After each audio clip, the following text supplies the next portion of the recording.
Hey there, welcome to the garage. So I'm here real quick to talk about the ArcCaptain Mig200 multi-process inverter welder. I've been using one for a little over a year and wanted to do a quick video just kind of let you know what I've experienced, some things that I've learned about it, just so you can make an informed decision if you're looking to get into welding. So I am a certified weekend warrior. I am not a professional welder. I learned how to weld using this welder, and it's made that really easy and really fun, and it's been flawless. I built some 6-foot heavy duty trailer ramps for my car hauler trailer, and then I built a set of those ramps for a friend of mine's trailer. There was a lot of welding. I think I did the math. I ended up with about 20 feet of weld for each one of those sets of ramps.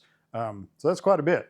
And the welder has held up perfectly. I have had zero issues out of it whatsoever that were not my fault. In the description, I will leave a link should get you 5% off of any of their products. So if you want to drill through that and see what they've got, you may find something that you like. Let's start with some of the basics that you probably already know. So ArcCaptain makes a Mig200 that makes several different models. This is the one that I've got, so it's the one I'm going to talk about.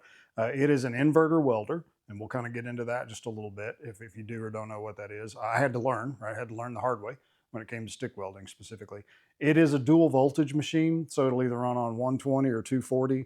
110, 220, if that's the way you want to call it. So it comes with the NEMA 650 plug, and then you get an adapter so you can run 240, or you can adapt it down and run 120. I will say that if you're going to run it on 120 or 110, however you want to say that, that you really want a 20 amp circuit. If you try to run it on a 15 amp circuit, it's probably going to trip your breaker quite a bit. Here's the thing to know about inverter welders that I think has tricked some people up, and they complain about this is not a very good welder because it doesn't run 6010. Inverter welders, just of any brand, don't really run 6010 well, or even at all. I tried 6010 not realizing that, and it doesn't work. It spits and sputters, and it's a disaster. 6011 runs fine if you can run it. I really love running 7018, and I have used 7018 and 6013 on this welder, and it burns them just fine. So it made learning stick welding super easy and fun, right? So looking at the display real quick, they have synergic mode. When you turn that on, then your amperage and your voltage adjust together using one knob.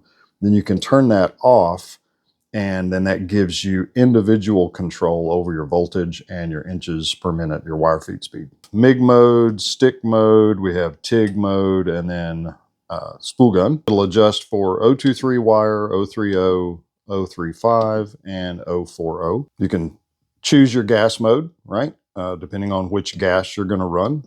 So if you're gonna run no gas with flux. And then the trigger mode is 2T or 4T or spot weld. So it comes with 4 drive rollers. I've only got 3 here because one's in the machine.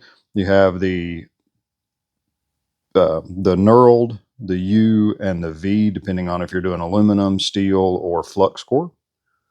And there is a cool work light inside, so it makes changing those drive rolls really easy. So the kit, when you order your welder, it does come with consumables, obviously, for the MIG gun. Then if you do need extras, what I have found is that at Harbor Freight, you can get gas nozzles and tips and stuff for your MIG gun. Most of your welders are going to have some kind of a guide in here that tells you what settings to use, or gives you a baseline of settings to start with. It gives you your wire feed, and it is in meters per minute, I believe, whereas your display is in inches per minute. So you do have to do the math. ArcCaptain, if you're listening, that may be something to consider, is the guide that's on the inside of the door. Maybe if it could match the display, that would be helpful. We can do the math, but you could make it easier. Right? So I've got electrode positive here. I've got electrode negative on this side.